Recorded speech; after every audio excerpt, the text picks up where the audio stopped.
नमस्ते दोस्तों, चलिए शुरू करते हैं इस हफ्ते की सबसे तेज, मजेदार और जानदार अपडेट के साथ इंफ्रा, बिजनेस और मोबाइल की दुनिया से। अगर हफ्ते भर आप ऑफिस ब्रेक या बस आलस में बिजी थे और अपडेट छूट गए तो घबराए मत।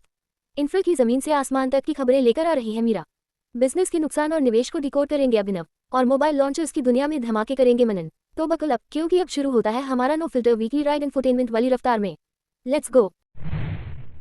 कोची मेट्रो फेज 2 मतलब पिंक लाइन जो जेएलएन स्टेडियम से लेकर इन्फो पार्क 2 तक जाएगी, उसका काम तेजी से चल रहा है। प्रोजेक्ट का बजट है 1957 करोड़ रुपए। पहला फेज जिसमें 5 स्टेशन होंगे जेएलएन स्टेडियम से लेकर ककना तक जून 2026 तक पूरा करना है, और बाकी का काम दिसंबर 2026 तक निपट जाएगा। मतलब भाई लोग टाइम पे काम कर रहे हैं, या कम से कम प्लान यही है। उम्मीद करते हैं मेट्रो वक्त पे आए, जैसे बॉस के सामने स्माइल जब वो बोले आज तो जल्दी फ्री हो जाना चाहिए। आप बात करें मुंबई अहमदाबाद बुलेट ट्रेन की, तो इसमें भी मील का पत्थर पार हुआ है। महाराष्ट्र में घनसोली से शिलफाटा के बीच 21 किलोमीटर की अंडरसी टनल बन रही है, उसका पहला हिस्सा तैयार हो गया है। टोटल 12 स्टेशन हैं, जिसमें से 5 बन चुके हैं और 3 और बनने ही वाले हैं। मतलब ट्रेन पानी के नीचे से निकलेगी। इंडिया में टाइटैनिक वाले भी सोच रहे होंगे भाई हम तो बस मूवी बनवाकर रह गए। आईआईटी मद्रास के स्टूडेंट्स ने मिलकर टूटर हाइपरलूप नाम की कंपनी बनाई है, और अब वो भारत अर्थ मूवर्स लिमिटेड के साथ मिलकर इंडिया में हाइपरलूप टेक्नोलॉजी डेवलप कर रहे हैं। मतलब एक दिन ऐसा आएगा जब घर से ऑफिस पहुंचने में 3 मिनट लगेंगे, लेकिन सुबह उठने में फिर भी 1 घंटा लगेगा। अब आते हैं महाराष्ट्र पर। यहाँ की कैबिनेट ने एक नया एक्सप्रेसवे मंजूर किया है जो 104.9 किलोमीटर लंबा होगा और वाधावन ट्रांसशिपमेंट कोर्ट को सीधे समृद्धि महामार्ग से जोड़ेगा। टोटल खर्चा 4028 करोड़ रुपए। इतना लंबा एक्सप्रेसवे, भाई पेट्रोल भरवाने से ज्यादा टाइम तो अब रूट समझने में लग जाएगा। देहरादून मसूरी रोपवे प्रोजेक्ट भी फुल स्पीड में चल रहा है। 26 टावर बनने हैं, जिसमें से 20 पर काम शुरू हो गया है। प्रोजेक्ट का बजट है 300 करोड़ और इसे 2026 के अंत तक पूरा करने की प्लानिंग है। अब देहरादून से मसूरी जाने के लिए हिल्स पर कार चलाने की जरूरत नहीं, अब लटकते हुए ही चले जाओगे, जैसे रिश्तों में लड़कियां। गुजरात के मुख्यमंत्री ने अमोद से लेकर रोजा, टंकारिया और मुलर तक 46 किलोमीटर की रोड को 4 लेन करने का नींव रखा है। इसका बजट है 400 करोड़। वाराणसी में देश की पहली ग्रीन हाइड्रोजन फेरी चलने वाली है, वो भी काशी से प्रयागराज के बीच। इसे कोचिन शिपयार्ड ने बनाया है और इंडियन रजिस्टर ऑफ शिपिंग से हरी झंडी मिल गई है।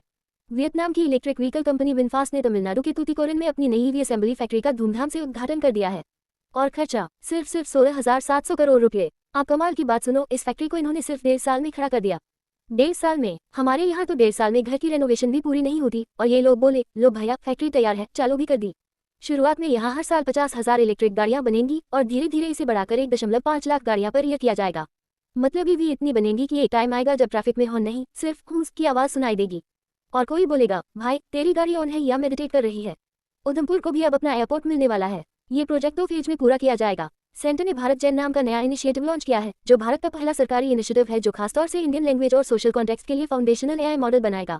और प्लान है कि जून 2026 तक ये सभी 22 शेड्यूल्ड इंडियन लैंग्वेज को सपोर्ट करेगा। अब एआई बोलेगा का हाल बा, और जवाब देगा सब ठीक बा भैया। अब आखिरी खबर, इंडिया ने सोलर पावर में बड़ी छलांग मारी है। इंटरनेशनल रिन्यूएबल एनर्जी एजेंसी की रिपोर्ट के मुताबिक भारत अब जापान को पीछे छोड़ते हुए दुनिया का तीसरा सबसे बड़ा सोलर पावर प्रोड्यूसर बन गया है। हमारी कैपेसिटी है 118 गीगावाट। चीन नंबर 1 है 500 गीगावाट पर, और अमेरिका नंबर 2 पर है 139 गीगावाट के साथ। ब्लूस्टोन जो एक वर्टिकली इंटीग्रेटेड ज्वेलरी ब्रांड है, मतलब खुद ही बनाते हैं, खुद ही बेचते हैं और फिर खुद ही लॉस भी उठाते हैं। इनका फाइनेंशियल ईयर 25 में ऑपरेटिंग रेवेन्यू 39.8% बढ़कर 1,770 करोड़ हो गया है। लेकिन लॉस भी कम नहीं रहा, वो 56.3% बढ़कर 222 करोड़ हो गया। ईबिटा मार्जिन है 7.27% और रिटर्न ऑन कैपिटल एम्प्लॉयड है -0.76%। और मजेदार बात यह है कि 1 रुपया कमाने के लिए ये 1 रुपये 16 पैसे खर्च करते हैं। भाई ऐसी इकोनॉमी तो टिंडर डेट्स में होती है, पैसे तुम दो और रिटर्न कोई और ले जाए। वैसे इन्होंने आईपीओ का साइज भी घटा दिया है, पहले था 1000 करोड़, अब कर दिया 820 करोड़। अब आते हैं सुपर गेमिंग पर। नाम तो ऐसा लग रहा जैसे बच्चा बोले मम्मी मुझे सुपर गेमिंग चाहिए। इन्होंने अभी $15 मिलियन की फंडिंग उठाई है सीरीज बी राउंड में। ये पैसे जाएंगे गेम्स बनाने में, ई स्पोर्ट्स में हाथ मिलाने में और थोड़ा इंटरनेशनल बनने में। फाइनेंशियल ईयर 2024 में इनकी रेवेन्यू थी 43 करोड़ और प्रॉफिट हुआ 3 करोड़ 90 लाख। भाई गेम खेलने से अगर इतना प्रॉफिट आता है तो हम भी पबजी में दुकान खोल लें। एथा एनर्जी ने Q1 फाइनेंशियल ईयर 2026 में रेवेन्यू 79.2% बढ़ाकर 645 करोड़ कर दिया है। लॉस थोड़ा कम हुआ है, 2.7% घटकर अब रह गया है 188 करोड़। द स्लीप कंपनी ने 480 करोड़ रुपए उठाए हैं, आधे प्राइमरी फंडिंग और आधे सेकेंडरी फंडिंग से। फाइनेंशियल ईयर 2024 में इनकी रेवेन्यू 2.5 गुना बढ़कर 312 करोड़ हुई, लेकिन लॉस भी 58% बढ़कर 58 करोड़ हो गया। मतलब कंपनी भले स्लीप में हो पर इन्वेस्टर की नींद उड़ा रही है। रेने कॉस्मेटिक्स ने $30 मिलियन की सीरीज सी फंडिंग उठाई है, करीब $200 मिलियन वैल्यूएशन पर। फाइनेंशियल ईयर 2024 में रेवेन्यू था 191 करोड़, लेकिन लॉसेस 88.2% बढ़कर 61 करोड़ हो गए। कॉस्मेटिक्स तो चेहरे को सुंदर बनाते हैं, पर बैलेंस शीट का क्या। 5 की लैंडिंग कंपनी अर्ली सैलरी ने 250 करोड़ रुपए उठाए हैं नॉन कन्वर्टेबल डिबेंचर्स से।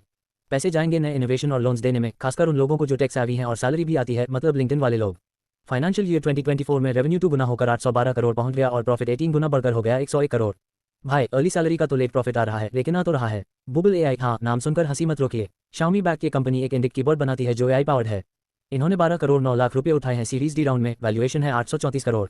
फाइनेंशियल ईयर 2024 में रेवेन्यू 25% बढ़कर 37 करोड़ हुआ, लेकिन लॉस भी 40% बढ़कर 60 करोड़ पहुंच गया। Practo digital health platform IPO की तैयारी में है। फाइनेंशियल ईयर 2025 में इन्होंने रेवेन्यू किया 234 करोड़ और प्रॉफिट आया 15 करोड़। और हाँ, पिछले कुछ सालों से जो लॉसेस थे उन पर अब इन्होंने गोली मार दी है, मेडिकल वाली नहीं, बिजनेस वाली। ब्लैकबक ये है एक online trucking platform. Q1 financial year 2026 में रेवेन्यू 56.5% बढ़कर हुआ 134 करोड़ और प्रॉफिट 17.2% बढ़कर हुआ 34 करोड़। जूलियन एरोस्पेस ने $2.5 मिलियन उठाए हैं प्री-सीड फंडिंग राउंड में। पैसे जाएंगे एआई बेस्ड सैटेलाइट बनाने में और स्पेस ट्रायल्स में। आउटसिडर एक जेन जेड फैशन ब्रांड है जिसने अभी 27 करोड़ रुपए उठाए हैं प्री सीरीज ए राउंड में। पैसे जाएंगे ऑफलाइन स्टोर खोलने और डिजाइन, ऑपरेशंस और टेक टीम बढ़ाने में। ग्लैडफुल ये एक किड्स न्यूट्रिशन ब्रांड है जो प्रोटीन फोकस प्रोडक्ट्स बनाता है। इन्होंने 8 करोड़ रुपए उठाए हैं फ्रेश फंडिंग में, जिससे टीम बढ़ेगी, R&D होगा और टियर 1 और टियर 2 सिटीज में प्रेजेंस बढ़ेगी। बच्चों का प्रोटीन बढ़े या ना बढ़े, पर फंडिंग का मेटाबॉलिज्म स्ट्रॉन्ग है। चेन्नई मेट्रो के फेज 2 के लिए सेंट्रल गवर्नमेंट ने करीब 8,445 करोड़ रुपए अलॉट किए हैं, जिसमें से 3,000 करोड़ रुपए रिलीज भी कर दिए गए हैं। अब इतनी मोटी रकम रिलीज हो गई है तो मेट्रो भी बोलेगी, भाई अब तो मैं करूंगी ही।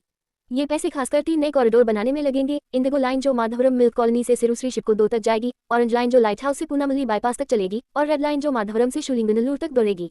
Madhya Pradesh metro rail corporation के मैनेजिंग डायरेक्टर साहब ने एम्स से DRM स्टेशन तक की साइट विजिट की। भाई साहब बड़े सीरियस लग रहे थे प्रोजेक्ट टाइम पे पूरा करवाने के लिए।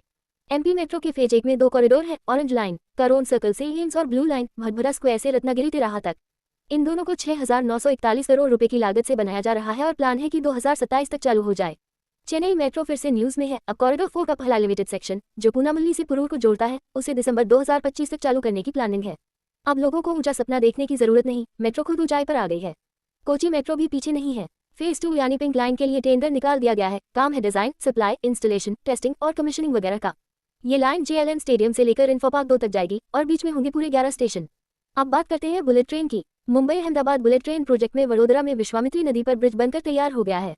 ये गुजरात का 17वां पूरा हुआ ब्रिज है। टोटल प्लान में 21 ब्रिज हैं। अब गुजरात में नदी नहीं कहती मैं बह रही हूँ, वो कहती है भाई मैं ब्रिज बन चुकी हूँ।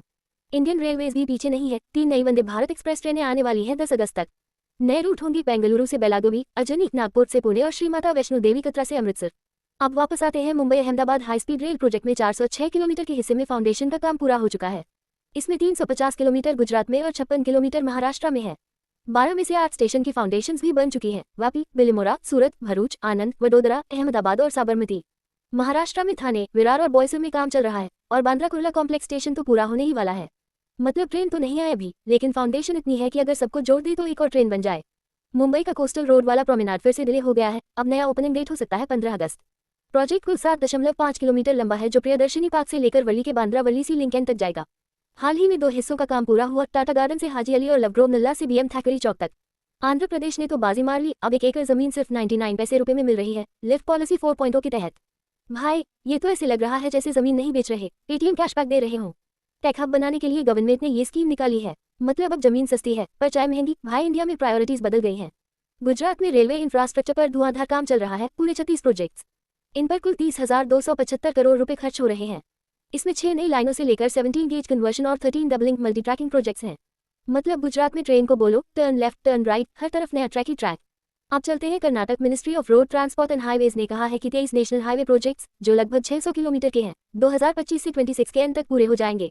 टोटल खर्च होगा करीब 10,749 करोड़ रुपए। इसमें तमिलनाडु और कर्नाटका बॉर्डर से होस्कोटे सेक्शन, तुमकुर, शिवमोगा और फाल्गुनी रिवर पर नया ब्रिज और हसन, मस्की, चिंतामणि में बाईपास भी शामिल हैं।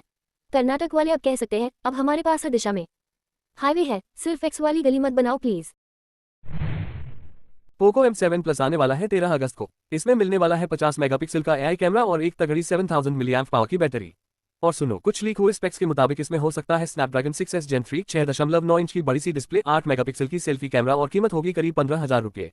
पोको वाले हर बार सोचते हैं फोन दो ऐसा जो पापा भी यूज करे और गेमिंग में भतीजा भी उड़ा दे। अब बात करते हैं Redmi 15C 5G की। नया सर्टिफिकेशन मिला है और लीक्स कह रहे हैं इसमें भी है 6.9 इंच की display, Dimensity 6300 processor, 6000 milliamp power की बैटरी, 50 मेगापिक्सल का कैमरा और 8 मेगापिक्सल की सेल्फी। भाई अब ये कंपनियां कैमरे ऐसे दे रही हैं जैसे शादी में गुलाब जामुन, सबको चाहिए और एक से नहीं चलता। Moto G06 भी सर्टिफिकेशंस पर स्पॉट हुआ है। इसमें मिल सकता है Helio G81 extreme chipset, 4 GB RAM, 5100 milliamp power की बैटरी और 3 बड़े ही royal sounding colours, Pantone Tapestry, Arabesque और Tendril। मतलब फोन नहीं, फैशन शो है ये। अब सुनो, Realme वाले तो पूरे गेम ऑफ थ्रोन्स में घुस गए हैं। Realme 15 Pro का game of thrones special edition आ रहा है। स्पेक्स वही होंगे जैसे नॉर्मल वर्जन में, 6.8 इंच डिस्प्ले, स्नैपड्रैगन 7 Gen 4, पीछे दो 50 मेगापिक्सल कैमरे, आगे 50 मेगापिक्सल की सेल्फी और 7000 मिलीएम्प पावर की बैटरी। फर्क बस इतना कि इस बार फोन खोलते ही लगेगा किंग्स लैंडिंग अभी पास ही है, और हो सकता है हर कॉल पर ड्रैगन की आवाज आए। धूस। Oppo Pro को BIS सर्टिफिकेशन मिल गया है और इसमें हो सकते हैं 6.57 इंच की display, 8GB RAM, 256GB storage, Dimensity 6300, पीछे 50+2 मेगापिक्सल कैमरा और 8 मेगापिक्सल सेल्फी और 5800 मिलीएम्प पावर की बैटरी। Oppo वालों का फोकस साफ है, फोन ऐसा दो जो मेमोरी से नहीं, मेहंदी की फोटो से भरे। Realme का AP सीरीज फोन भी आने वाला है। कुछ लीक्स आए हैं जिसमें बताया गया है स्नैपड्रैगन 7 Gen 4 और 12GB रैम होने की उम्मीद है, लेकिन कौन सा मॉडल होगा ये पता नहीं है। मतलब अभी तक Realme खुद सोच रहा है किसको दूं किसको ना दूं। अब आते हैं Infinix GT 30 पर। ये लॉन्च हो चुका है और स्पेक्स है 6.78 इंच की display, 64+8 megapixel camera, 13 megapixel selfie, Dimensity 7400 processor, 5500 milliamp power की बैटरी और कीमत शुरू होती है 19,499 रुपये से। Infinix वाले बोले देख लो भाई, सस्ता भी है तगड़ा भी है, बस शादी में नहीं नाचता। Xiaomi वाले भी चुप नहीं बैठे, एक Redmi फोन टेस्ट कर रहे हैं जिसमें बैटरी होगी 8500 से 9000 मिलीएम्प पावर के बीच। iQOO Z10 Turbo Plus भी लॉन्च हो चुका है चीन में। इसमें है 6.78 इंच की display, Dimensity 9400 plus chipset, 8000 milliamp power की बैटरी, 50+8 मेगापिक्सल का कैमरा पीछे और 16 मेगापिक्सल सेल्फी। कीमत है करीब 28,000 रुपये। नाम ऐसा जैसे फॉर्मूला 1 कार हो, Z10 Turbo Plus। आवाज भी आनी चाहिए, vroom vroom. Samsung Tab S11 series के भी लीक्स आए हैं। S11 में हो सकता है 11 इंच की डिस्प्ले, 8400 मिलीएम्प पावर बैटरी और कीमत लगभग 899 यूरो। S11 अल्ट्रा में मिलेगा 14.6 इंच का बड़ा पैनल, 11600 मिलीएम्प पावर बैटरी और कीमत करीब 1339 यूरो। दोनों में होगा Dimensity 9400 chipset, 13 megapixel rear camera और 12 मेगापिक्सल सेल्फी। मतलब इतना तगड़ा टैब है कि अगर पढ़ाई नहीं भी करोगे तो लोग कहेंगे बेटा सीरियस तो है, देखो टैब तो ले लिया। Samsung S10 Lite की भी कुछ बातें बाहर आई हैं। इसमें हो सकता है 10.9 इंच की display, Exynos 1380, 8 megapixel rear camera, 5 megapixel selfie, 8000 milliamp power battery और कीमत शुरू हो सकती है 399 यूरो से। S10 Lite नाम में लाइट, स्पेक्स में भारी, Samsung वालों का भी लॉजिक नासा से आता है शायद। और लास्ट में है Lenovo Xiaoxin Tablet Pro GT जो लॉन्च हो चुका है। स्पेक्स है 11.1 इंच की display, Snapdragon 8 Gen 3, 8860 milliamp power की बैटरी और कीमत करीब 23,000 रुपये।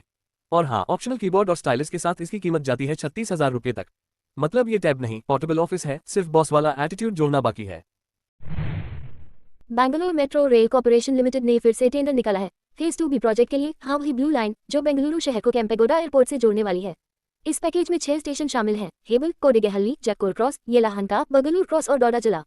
हाँ भाई, नाम ऐसे है जैसे कोई टंग ट्विस्टर कंपटीशन हो रहा हो। आज प्राइम मिनिस्टर जी खुद बेंगलुरु आए थे येलो लाइन का उद्घाटन करने, जो आरवी रोड से बमसंदर तक जाती है। साथ में फेज 3 का फाउंडेशन स्टोन भी रख दिया। ऑरेंज लाइन होगी केम्पपुरा से जेपी नगर और सिल्वर लाइन जाएगी कडाबगरे से होसल्ली तक। प्रोजेक्ट की लागत है पूरे 15,610 करोड़ रुपए। अब चलते हैं चेन्नई मेट्रो रेल लिमिटेड जोर शोर से काम कर रही है। पुरूर से पावर हाउस तक का डबल डेकर स्ट्रेच फेज 2 में बन रहा है, जो कॉरिडोर 4 का हिस्सा है।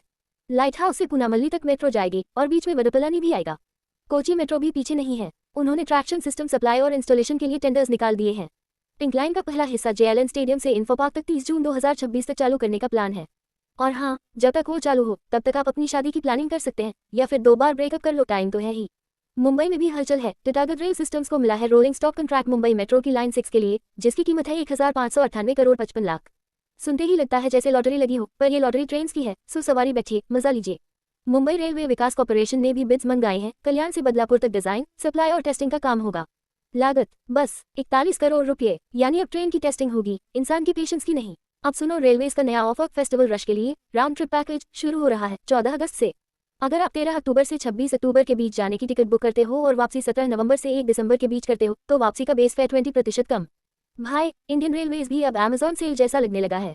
कैबिनेट कमेटी ने मंजूरी दे दी है। 4 लेन सड़क बनेगी मराकनम से पुडुचेरी तक, नेशनल हाईवे 332 पर।